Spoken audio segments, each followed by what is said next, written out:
పవన్ కళ్యాణ్ అంటే పడిచొచ్చే ఫ్యాన్స్ గురించి చెప్పక్కర్లేదు. వాళ్ళకన్నా తాను ఇంకా చాలా ఎక్కువ పడిచేస్తానని, పవన్ ని మించిన మరో హీరో లేడని తెగ పొగిడేస్తుంది ఆనాటి top heroine Bhanupriya. Super star Krishna, Sobhan Babu, Chiranjeevi, Venkatesh, Balakrishna వంటి అగ్ర హీరోలందరితోనూ రొమాన్స్ పండించిన హీరోయిన్ భానుప్రియ. దాదాపు దశాబ్దం క్రితం హీరోయిన్ పాత్రలకు దూరమైన ఈ హీరోయిన్ ఆ తర్వాత హీరో తల్లి పాత్రలతో కొంతకాలం నెట్టుకొచ్చింది. ఇంతలో ఏమైందో ఏమో కానీ ఈ వయసులో సైతం తనకు హీరోయిన్ గా నటించాలని ఉందని, అది కూడా పవన్, మహేష్ వంటి హీరోల పక్కన నటించాలని ఉందని చెప్పుకొచ్చింది.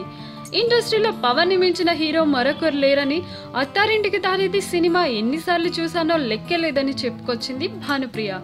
ఈ వయసులో కూడా కుర్ర హీరోల పక్కన హీరోయిన్ చేయాలన్న ఈ భామ కోరిక చూసి సినీ జనాలు నోరు వెళ్ళబెడుతున్నారని టాలీవుడ్ టాక్. ఈ వీడియో మీకు నచ్చినట్లయితే లైక్ చేయండి. మీ విలువైన అభిప్రాయాన్ని కామెంట్ ద్వారా మాకు తెలియజేయండి. అలాగే సబ్స్క్రైబ్ చేయడం మర్చిపోకండి.